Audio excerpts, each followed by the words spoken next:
ഞാൻ SSKയുടെ ജില്ലാ project കോർഡിനേറ്ററാണ്.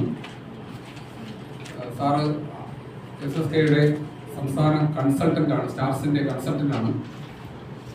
Sir Riyas sir STCയുടെ സോണൽ കോർഡിനേറ്ററാണ്. സാറിൻ്റെ പേര് രാധാകൃഷ്ണൻ സാർ. നമ്മളിപ്പോൾ ഇന്ന് ഈ പ്രസ് മീറ്റിംഗ് നടത്തുന്നത് നമ്മൾ നാളെ മാനവീയ വീഥിയിൽ വെച്ച് രാവിലെ 10 മണി മുതൽ ഒരു ക്രിയേറ്റീവ് ഫെസ്റ്റ് എന്ന് പറയുന്ന പ്രോഗ്രാം നടത്തുന്നുണ്ട്. അതുമായി ബന്ധപ്പെട്ടാണ് ഇപ്പോൾ പ്രസ് മീറ്റിംഗ് വെച്ചിരിക്കുന്നത്. നമ്മുടെ തിരുവനന്തപുരം ജില്ലയിൽ പൊതുവിദ്യാഭ്യാസ വകുപ്പിൻ്റെയും SSKയുടെയും കുസാറ്റിൻ്റെയും സഹകരണത്തോടുകൂടി 21 സ്കൂളുകളിൽ ക്രിയേറ്റീവ് കോർണറുകൾ രൂപീകരിച്ചിട്ടുണ്ട്. നമ്മുടെ സംസ്ഥാനത്ത് പൊതുവിദ്യാഭ്യാസ മേഖലയിൽ നിരവധിയായ വിപ്ലവകരമായ ഒരുപാട് തരത്തിലുള്ള പ്രവർത്തനങ്ങൾ നടന്നു വരികയാണ്. ജില്ലയിലും പലതരത്തിലുള്ള പ്രവർത്തനങ്ങളും നമ്മൾ ഏറ്റെടുക്കുന്നുണ്ട്. എങ്കിലും ഇത് വളരെ പ്രധാനപ്പെട്ട ഒരു പരിപാടി എന്നുള്ള നിലയിൽ കേരളത്തിൽ തന്നെ ആദ്യമായി നടപ്പിലാക്കിയ ജില്ല എന്നുള്ള നിലയിലും കേരളത്തിൽ ക്രിയേറ്റീവ് കോർണറുകൾ വളരെ മികച്ച രീതിയിൽ തിരുവനന്തപുരത്ത് നടക്കുന്നു എന്നുള്ളതിൻ്റെയും അടിസ്ഥാനത്തിൽ നമ്മൾ ഈ കാലയളവിൽ ഒരു ഫെസ്റ്റ് രൂപത്തിൽ 21 സ്റ്റാളുകൾ കേന്ദ്രീകരിച്ചുകൊണ്ട് വിവിധ വിഷയങ്ങളിൽ 7ഓളം വിഷയങ്ങളുണ്ട്. ഞാൻ ഡീറ്റെയിൽ ആയിട്ട് പറയാം.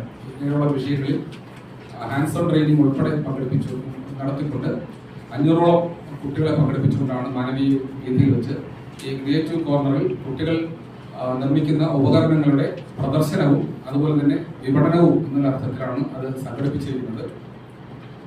പൊതുവിദ്യാഭ്യാസ വകുപ്പ് മന്ത്രിയാണ് അത് ഉദ്ഘാടനം ചെയ്യുന്നത്. കുസാറ്റിൻ്റെ VCയും നമ്മുടെ SPD സുപ്രിയ മാഡവും ഒക്കെ പങ്കെടുക്കുന്ന ഒരു വലിയ പരിപാടിയായിട്ടാണ് അത് പ്ലാൻ ചെയ്തിരിക്കുന്നത്. നമ്മുടെ പൊതുവിദ്യാഭ്യാസ മേഖലയിലെ അപ്പർ പ്രൈമറി ക്ലാസ്സുകളിൽ തൊഴിൽ വിദ്യാഭ്യാസ പ്രവർത്തനങ്ങൾക്ക് വേണ്ട പിന്തുണ നൽകുന്നതുമായി ബന്ധപ്പെട്ടാണ് ഈ ക്രിയേറ്റീവ് കോർണറുകൾ നമ്മുടെ സ്കൂളുകളിൽ രൂപീകരിച്ചിരിക്കുന്നത്.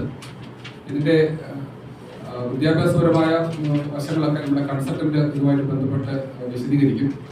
അപ്പോൾ ഈ പ്രവർത്തനത്തിന് നമ്മുടെ ഈ ഫെസ്റ്റുമായി ബന്ധപ്പെട്ടുള്ള എല്ലാ പ്രചരണ പരിപാടികൾക്കും നേതൃത്വം നൽകുകയും അതിന് ഒരു വലിയ മാധ്യമ ശ്രദ്ധ കിട്ടുകയും വേണമെന്നുള്ള തരത്തിലാണ് നമ്മൾ മീറ്റിംഗ് വെച്ചിരിക്കുന്നത്. സാറ് അതിനെക്കുറിച്ച് കൂടുതൽ കാര്യങ്ങൾ വിശദീകരിക്കും. നമസ്കാരം. ഞാൻ അതിൻ്റെ ഒരു കോണ്ടെക്സ്റ്റ് പറയാം. അത് പറയാതെ മുന്നോട്ട് പോയാൽ നമുക്ക് കൃത്യമായി ധാരണ കിട്ടില്ലെന്ന് തോന്നുന്നു. നേരത്തെ പറഞ്ഞല്ലോ, എൻ്റെ പേര് Radhakrishnan. Stars centrally sports and സ്കീമിൻ്റെ അക്കാഡമിക് കൺസൾട്ടൻ്റാണ്.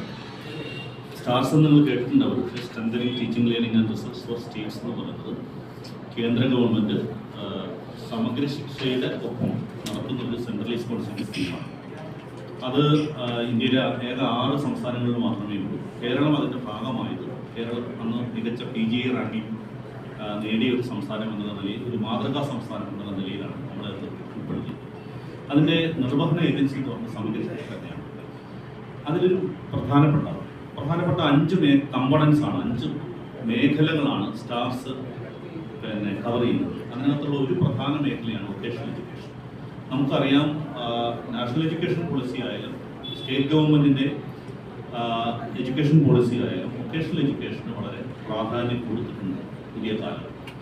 അതിൻ്റെ ഭാഗമായി ആണ് സ്റ്റാർസിൻ്റെ ഈ ഒരു മേജർ കമ്പണൻ്റായി വൊക്കേഷണൽ എഡ്യൂക്കേഷൻ മാറുന്നത്. വൊക്കേഷണൽ എഡ്യൂക്കേഷൻ്റെ ഒരു കൺസെപ്റ്റ് 9ാം ക്ലാസ് മുതൽ തൊഴിൽ മേഖലകളെ